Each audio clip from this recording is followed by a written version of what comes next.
갈라디아서 5장 7절에서 15절 한 절씩 교독하겠습니다. 너희가 다름질을 잘 하더니 누가 너희를 막아 진리를 순종하지 못하게 하더냐? 적은 누룩이 온 덩이에 퍼지느니라.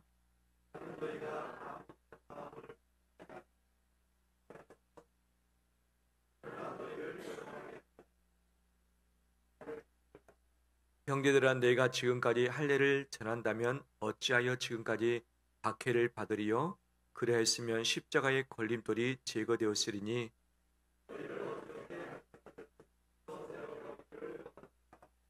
형제들아, 너희가 자유를 위하여 부르심을 입었으나 그러나 그 자유로 육체의 기회를 삼지 말고 오직 사랑으로 서로 종노릇하라.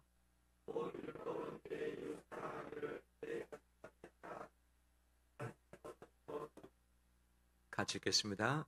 만일 서로 물고 먹으면 피차 멸망할까 조심하라. 아멘. 주의 이름으로 사랑하고 축복합니다. 서로 고백할까요? 사랑하고 축복합니다.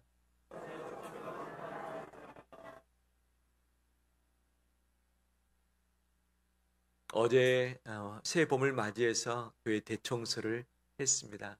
한 30여 명의 우리 성도들이 나오셔가지고 열심히 기쁨으로 쓸고 닦고, 그 다음에 보이지 않는 구석구석 모든 짐들을 다 정리하고 버릴 것은 버리고 새롭게 갖출 것을 갖추는 시간들을 가졌는데 참으로 귀한 시간이었어요. 간식도 맛있게 먹었고요. 교회 오니까 좀 색달라지지 않았습니까? 예, 티가 별로 안 나더라고요. 대청소했는데 티가 별로 나지 않아요. 하지만 보이지 않는 부분들 다 떼 정리하고 정리정돈을 하면서 새로운 봄을 우리가 맞이할 수 있게 되었습니다. 애써주신 분들께 진심으로 감사드리고, 사정상 오고 싶었지만 오지 못하신 분 계시지 않습니까?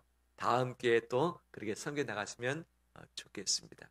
아무튼 우리 온 성도님들 새 봄을 맞이해서 새로운 마음으로 이 봄을 맞이하는 우리 되길 간절히 소망합니다.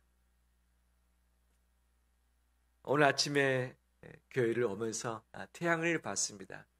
겨울에는 그 태양이 보이지 않고 어두컴컴한 길을 와야 되는데 지금은 해가 좀 빨리 뜨잖아요. 태양을 보면서 참 감사하다는 마음을 가졌죠. 왜? 어둠이었지만 태양이 뜨면서 밝음이 되었었고, 이 겨울에 추운 날씨였지만 태양이 빨리 또 오르니까 좀 더 날씨가 풀리는, 이 봄이 좀 느껴지는 것이어서 참 감사했습니다. 그런데 그 태양이 더 가까이에 왔으면 우리가 뜨거워서 견디지 못했을 것이고, 너무 눈이 부셔서 다들 평상시에도 선글라스를 끼고 다녀야 되지 않겠는가라는 생각도 했습니다. 반면에 태양이 멀어지면 어떻게 됩니까? 지구는 추워질 수밖에 없고 빙하기를 지날 수밖에 없지 않겠는가. 우리 모두는 투에 벌벌 떨면서 정말 살기 위해서, 생존을 위해서 고생하지 아니했을까 생각이 되어집니다. 그 태양이 적절한 거리를 두고서 빛도 주고 열도 주고 우리의 밤낮을 구분해 주고 있는데 얼마나 귀한 건가 감사의 마음을 가지기도 했습니다. 그러면서 빛 대신 예수 그리스도를 잠깐 생각을 했습니다. 예수님은 세상에 빛으로 오셨고 빛을 창조하신 분 아니겠습니까? 근데 그 빛 자체이기 때문에 우리가 거룩하신 하나님을 직접 볼 수 없고 가까이 대할 수 없는 분 아니겠습니까? 모세가 시내 산에서 임재하신 하나님을 눈뜨고 보지 못했습니다. 그리고 그가 하나님과 가까이 있었을 때 그의 얼굴에 광채가 났기 때문에 그 광채, 이 빛나는 얼굴 가지고 시내산 밑에 왔을 때 백성들이 눈뜨고 보지 못했습니다. 모세가 무엇으로 얼굴을 가렸습니까? 수건으로 얼굴을 가릴 정도였던 것이죠. 하나님을 직접 보지도 못하지만 하나님과 가까이 있었던 모세의 얼굴이 너무 빛난 나머지 수건으로 얼굴을 가릴 정도였다는 것이죠. 그 빛 자체, 그분이 이 땅에 오셨는데 그 영광스러운 모습을 가지고 있었다면 사람들이 예수님을 바라볼 수 있었겠는가? 직접 보지도 못했을 것입니다. 그 뜨거운 열기를 가지고 이 땅에 그대로 오셨다면 사람들이 정말 제대로 거두할 수 있었겠는가? 그렇지 못했겠지요. 제가 함께 기도하며 찬양하는 그 가운데 밤을 새면서 함께 있었던 그런 시간이 예전에 있었습니다. 그런데 그 중에 한 자매가 성령의 불을 거죠. 그분이 예수님을 안 믿었는가? 이미 믿었고 신실하게 주님을 섬기는 그런 자였는데 그날 밤에 기도하고 찬양하면서 성령의 뜨거움을 체험을 했던 것입니다. 보니까 이 방바닥을 구르더라고.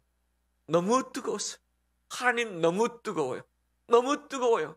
이 뜨거움을 좀 가져가 달라고 막 기도하는 그 모습을 보면서 성령의 역사가 뜨거움으로 올 수 있구나라는 것을 보았던 것이죠. 왜? 그분은 빛이시며 바로 그 자체이기 때문에 임할 때에 뜨거워서 견딜 수 없고 그분은 거룩하심 자체이기 때문에 그 빛을 눈뜨고 제대로 볼 수 없는 것 아니겠어요? 하나님이 성막을 지으시고 이 백성들을 나와서 나를 위해 제사를 하라. 너희 죄를 제거하라고 하셨는데 성소에는 아무나 들어오지 못했습니다. 오직 하나님이 허락하신 제사장만 성소에 들어올 수 있었고 성소 안에 지성소가 있었죠. 더 지극히 거룩한 곳, 바로 그곳은 대제사장이 1년에 단 하루만 들어올 수 있는 곳이었죠. 왜? 하나님의 임재가 있는 그 영광스러운 곳이었기 때문에 아무나 제대로 들어와서 하나님을 배웁지 못했던 것이죠. 그 하나님, 그 자신이 예수 그리스도로 이 땅에 와 주셨던 것이죠.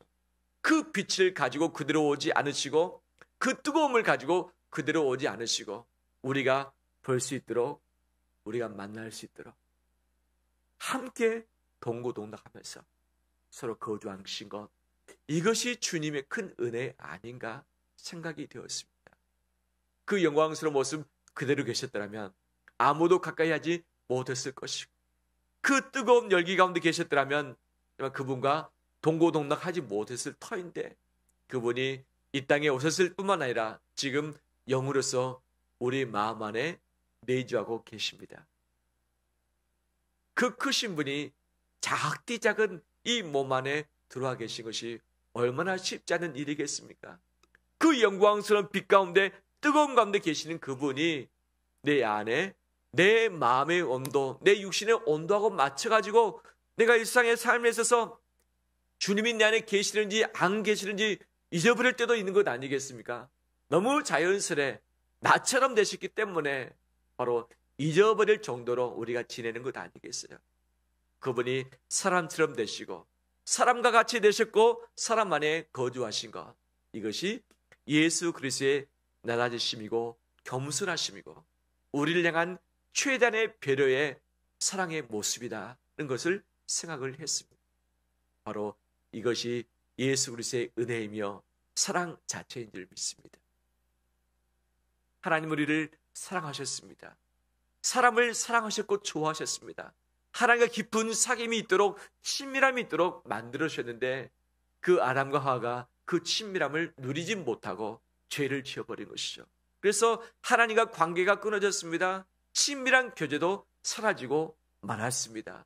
하나님은 그럼에도 이 사람과 더 가까이 지내길 간절히 원하셨기 때문에 구약에 있어서는 성막을 만드시고 제사를 통해서 하나님과 가까이 올 수 있도록 허용을 해 놓으셨던 것이죠. 죄가 가로막고 있지만 피를 흘림으로 이 죄를 제거함으로 하나님과 교제를 나누게 하셨고 그 친밀함, 그 백성으로서 평안을 누리게 하셨던 것이죠. 하지만 사람은 그 제사를 통해서 온전한 자유를 누리지 못했습니다. 늘 죄를 또 짓고 우상을 섬겨서 살고 있고 하나님과의 이 관계가 계속해서 엉클어지도록 그렇게 못된 삶을 살았었던 것이죠. 하나님은 이 문제를 풀기 위해서 극단의 조치를 취하셨습니다. 그 극단의 조치가 무엇입니까? 하나님의 아들 예수 그리스도를 이 땅에 보내주신 것이죠. 그 영광의 자리에 찬란한 거룩하신 그 분이 우리 가운데 오시사 사람이 되셨고 사람으로서 자라나셨고 사람의 시간 안에 사람의 공간 안에 사람의 마음 안에 거주하시기로 작정을 하신 것이죠. 우리가 죄를 지어서 죄의 종이 되었습니다. 죄의 감옥에 갇혀 있습니다. 마귀의 자식이 되고 말았습니다. 바로 우리를 해방시키기 위해서 끌어내시기 위해서 우리 사람으로 오셨고 그의 모든 십자가를 지심으로 피를 흘려주심으로 죄에서 사슬을 끊어주셨습니다. 우리가 죄 가운데 감옥에 갇혀 있었지만 예수님이 그 사슬을 끊어버리시고 우리를 끄집어내시사 해방해 주셨습니다. 할렐루야. 이것이 예수 그리스도의 십자가의 능력인 줄 믿습니다. 바울은 이것을 강조합니다. 1절 말씀에 그리스도께서 우리를 자유롭게 하려고 자유를 주셨으니 그러므로 굳건하게 서서 다시는 종의 멍에를 매지 말라 말씀하시죠. 죄를 짓게 되면 형사가 와서 수갑을 채웁니다.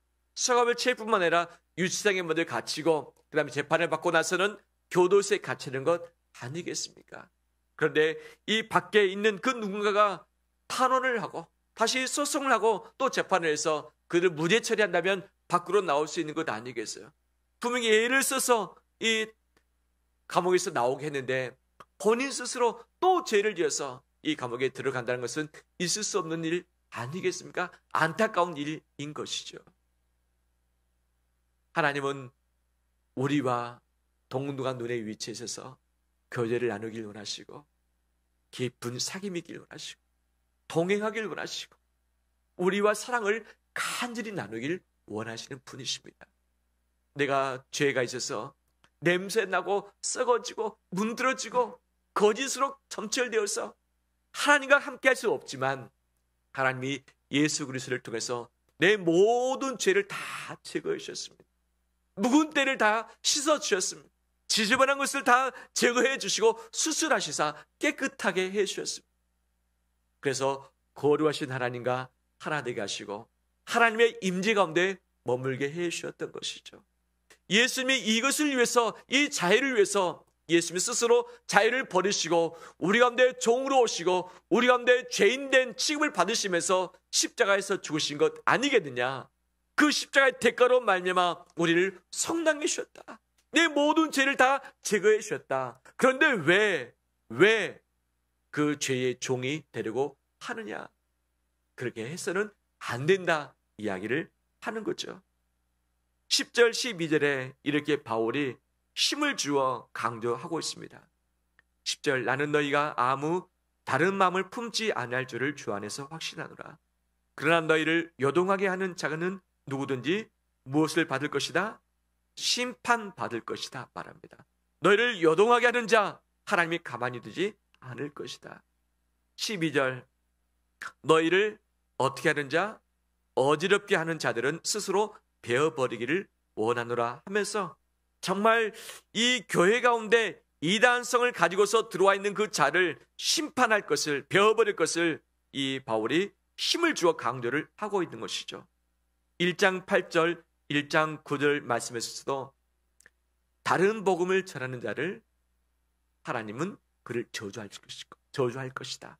그런 저주를 받으리라. 바울이 상당히 온유한 사람이고 인내가 있는 자였고 사람을 구원하기 위해서 스스로 낮아진 자 아니겠습니까?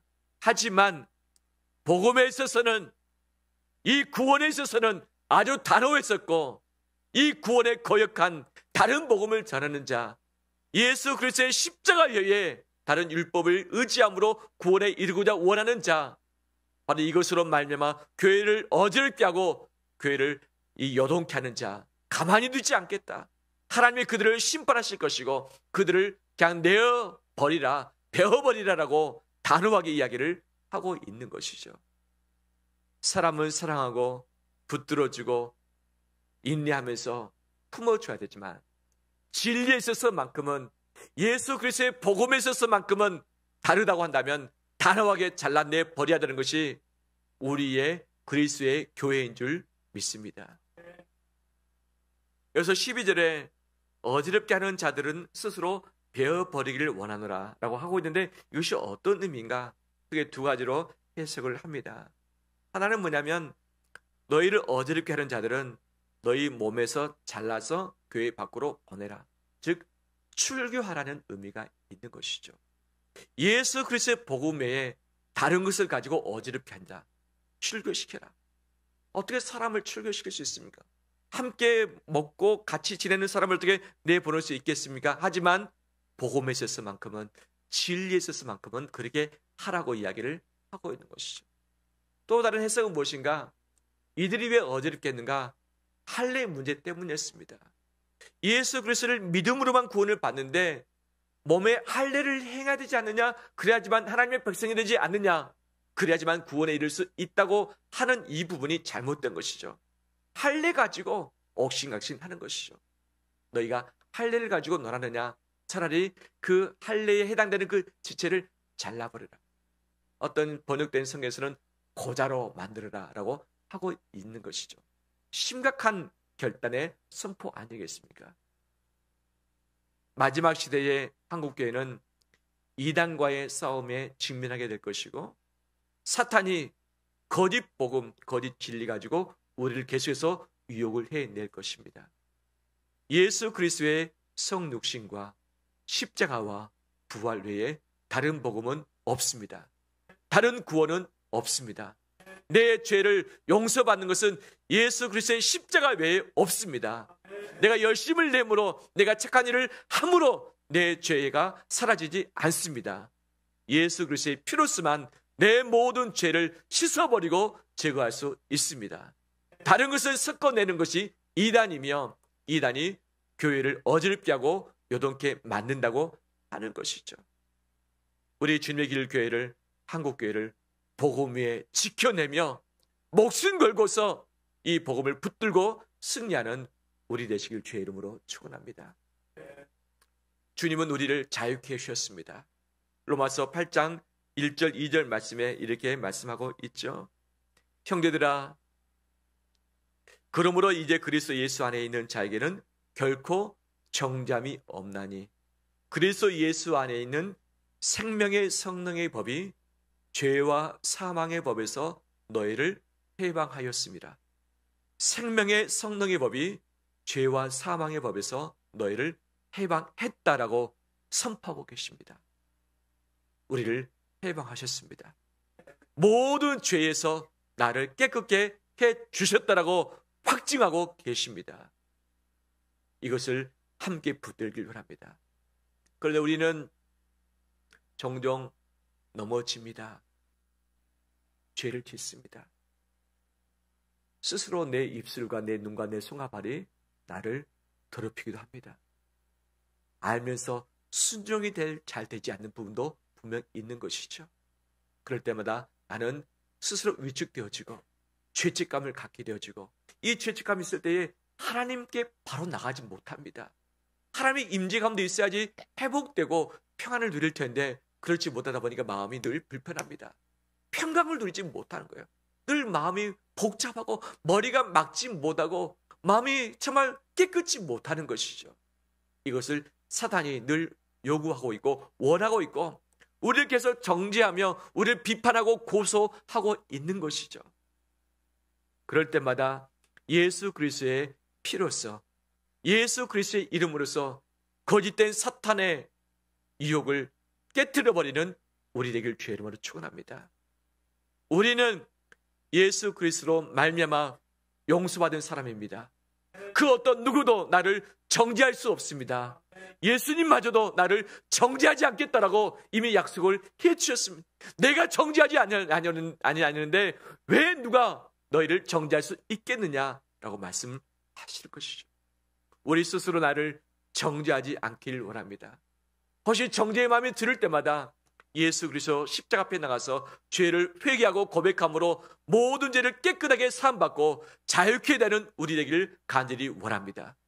모든 죄 사슬을 풀어버리고 나를 얽어매고 있는 올무를 끊어버리고 하나님이 주신 자유를 마음껏 누리는 우리 되기를 주의 이름으로 축원합니다. 생명의 성령의 법이 우리 안에 계십니다. 성령께서 말씀으로 나를 자유케 하시고 나를 보호하시고 깨끗게 하십니다. 이 우리는 깨끗해진 자입니다. 간혹 내가 죄 때문에 일부가 더럽혀졌을지 모르겠지만 내 모든 구원의 문제까지 사라지도록 내가 그렇게 죄인으로 다시 가지 않는 것이죠. 예수님으로 말미암아 나는 의인 되었습니다. 의롭게 되었습니다. 나 때문이 아니라 예수님의 십자가 때문에 의롭게 되었습니다. 이 당당함을 갖길 원합니다. 그럴 때 우리는 은혜의 보답에 담대히 나갈 수 있습니다. 하나님은 지성소와 성소를 가로막고 있는 그 휘장을 위에서 아래로 찢어 놓으셨습니다. 예수님의 몸이 찢기심으로 희생제물 되신 것처럼 하나님은 예수 그리스도 안에서 휘장을 찢어 놓으시고 누구든지 예수 그리스도를 통해서 하나님께 나올 수 있도록 은혜의 보답에 나올 수 있도록 허락을 해 주셨습니다. 이 예배의 시간이 은혜의 보답에 나오는 시간인 줄 믿습니다. 그 하나님의 임재 가운데 있을 때에 우리의 마음이 새롭게 창조될 것이고 우리의 몸의 연약함들이 치료받게 될 것이고 인생에 꼬여진 문제들이 하나씩 풀려지게 될 줄 믿습니다. 땅이 얼었을 때 삽을 들고 삽질해 보신 적 있습니까? 깽이를 가지고 아무리 파도 이 잘 들어가지 않습니다. 땅이 얼어붙었을 때. 하지만 봄이 되어서 땅이 녹게 되어지면 삽질을 해도 잘 파지고 그런 것 아니겠습니까?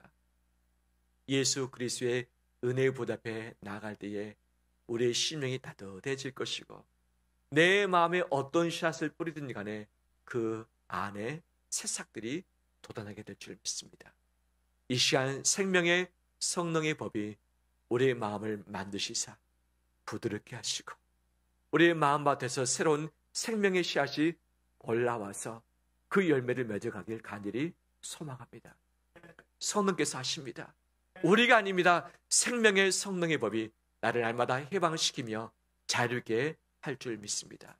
이 자유를 마음껏 누려나가는 우리 되길 주의 이름으로 축원합니다. 그리고서 악한 사탄을 예수 그리스도의 이름으로 대적하길 원합니다.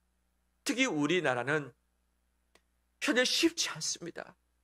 출산율도 세계 최하이고 결혼율도 최하이고 그 다음에 이 이혼율도 최고고 그러지 않습니까? 생명과 관련해서는 세계 최악의 상황을 가고 있는 것이죠. 생명뿐이겠습니까? 우리나라의 고소고발이 얼마나 많은지 판사 한 사람이 맡아야 할 재판 건수가 세계 최고라고, 검사 한 사람이 맡아야 할 그 재판 건수가 세계 최고라고 하는 것이죠. 우리나라가 지금 뭔가가 이상합니다. 뭔가가 이상해요. 생명이 좌시되고 있고 살인을 하며 스스로 자살도 하고 생명을 존중하지 않고 생명을 공격하기도 하고 생명이 되는 이 관계, 바른 관계가 있어야 되는데 동성애를 비롯해서 이 잘못된 법이 입법되기 위해서 좀 국회의원들이 애를 쓰고 있는 것 아니겠습니까? 뭔가가 잘못된 것이죠. 생명이 보호받고 생명이 바로 살고 생명이 보존되고 해야 될 텐데 이 생태계가 함께 살아야 할 텐데 생태계가 망가지는 것으로 우리의 생명이 해지는 곳으로 나가고 있고 서로 용서하지 못하고 고소하며 고발하며 정죄하며 비난하며 이 여론몰이하면서 상대방을 칭찬하고 세우기보다는 상대방의 허물을 들춰내면서 이것을 광고하면서 그 사람이 계속 죄인 양 취급해버리는 이 시대 가운데 있는 것이죠. 비난받기 힘들어서 속이기도 하고 비난받기 싫어서 발음을 하지도 못하고 있는 것이 우리의 모습인 것이죠. 뭔가가 상당히 지금 병들어 있는 모습 아니겠습니까? 이 모든 것들이 마귀가 좋아하는 시스템인 것이죠. 이 나라를 위해서 기도하기를 합니다. 정죄, 고소, 고발이 아니라 사랑하며 베풀어주며 안아주며 용서하며 서로 칭찬하며 세워주며 존중해 줄 수 있는 그 사람이 존중받는, 인권이 존중받는, 소중히 여김을 받는 그런 시대가 다시 이 한국 가운데 펼쳐지길 간절히 소망합니다. 사탄이 수많은 잘못된 것으로 우리를 정죄하며 얼건매고 있고 우리 영혼을 죽이고 있고 우리 관계를 파괴시키고 있는데 예수 그리스도의 이름으로 다시 이 나라 민족이 회복될 수 있도록 우리 그리스도인들이 생명 가지고 일어날 수 있도록 영혼들을 살려내며 보호해내며 존중해낼 수 있도록 이것을 위해서 함께 기도하며 애쓰며 믿음으로 승리하는 우리 되시길 주의 이름으로 축원합니다. 바울은 이것을 강조하면서 우리가 자유롭게 되었다. 하지만 이것으로 끝내지 말자. 한 가지 더 잊지 말아야 할 부분이 있다고 이야기를 합니다. 13절에 이렇게 말씀하시죠. 13절 함께 읽겠습니다. 형제들아 너희가 자유를 위하여 부르심을 입었으나 그러나 그 자유로 육체의 기회를 삼지 말고 오직 사랑으로 서로 종노릇하라. 아멘. 자유하게 되었지만 이것으로 방종치 말라. 너 마음껏 살지 말라라고 이야기하는 거죠. 이단 중에서도 구원파가 이 못된 이단 아니겠습니까? 그는 뭘 말합니까? 구원은 깨달음으로 얻는다. 있을 수 없는 일이죠. 믿음으로 얻는 것이죠. 이 구원받은 다음에 아무렇게나 살아도 구원은 없어지지 않는다라고 이야기를 합니다. 어떤 분은 맞는 것처럼 보여지만 그들은 구원받지 못한 것이죠. 진짜 구원의 감격이 있는 사람은 아무렇게나 살 수 없습니다. 죄를 짓고 살 수 없고 예수를 닮아가는 성화의 삶을 살 수밖에 없는 것이죠. 근데 구원파는 그들이 착각하고 있는 그 구원의 자유를 가지고 방종을 일삼는 것이죠. 마음껏 살면서 남을 속여도 되고 남의 재산을 갈취해도 되고 남의 영혼을 해할 수도 있다라고 하는 것이 그들의 사상들 아니겠습니까? 이 잘못된 사상이 바로 이단성을 낳고 이것이 우리 공동체 사회를 흔들어 놓는 것 아니겠습니까? 요동케 하고 있는 것이죠. 우리는 그런 삶을 살지 않아야 될 줄 믿습니다. 이미 자유롭게 되었지만 예수님이 왕으로서 자유자로서 우리 가운데 오시사 스스로 종이 되신 것처럼 바울이 참 그때 당시 뛰어난 사람이었지만 한 영혼이라도 더 얻기 위해서 내가 그들처럼 되었다라고 하는 것처럼 내가 자유인이지만 내가 종을 얻기 위해서 내가 종처럼 되었다고 말하는 것처럼 우리가 서로 사랑으로 종노릇하면서 사람들을 섬겨주고 살려주고 보듬어주는 우리 삶이 되길 간절히 소망합니다. 서로 종노릇하라. 가장 먼저는 말씀 앞에 우리가 순종하는 것이 종노릇하는 것임을 믿습니다. 종은 권리가 없습니다. 자기의 뜻을 주장할 수 없습니다. 종은 열심히 다 했으면서도 어떤 대가를 바라기보다는 제가 무익한 종일 뿐입니다 라고 고백을 하는 자인 것이죠. 우리 모두는 예수 그리스도의 종인 줄 믿습니다. 그분의 말씀 앞에 겸허히 순종하며 복종하는 것이 구원받은 자의 삶인 줄 믿습니다. 말씀 앞에 정직하길 원합니다. 말씀 앞에 더 머리 숙이길 원합니다. 말씀으로 구원받았으니 말씀 앞에 내 자신을 쳐서 복종해서 말씀과 동행하는 우리 되길 원합니다. 내가 그 말씀 붙들고서 아직도 구원에 이르지 못한 그 영혼들을 섬기면서 붙들어주면서 그들이 예수 그리스도께 돌아오시도록 함께 애쓰는 우리 되길 원합니다. 또 우리가 한 성도로서 서로를 종노릇하면서 섬겨주는 것이 하나님이 기뻐하시는 삶인 줄 믿습니다. 이런 귀한 삶의 열매들이 이 시대 가운데 이 시대를 역행해서 열매를 맺어가는 우리 공동체, 우리 성도 되시길 주의 이름으로 축원합니다.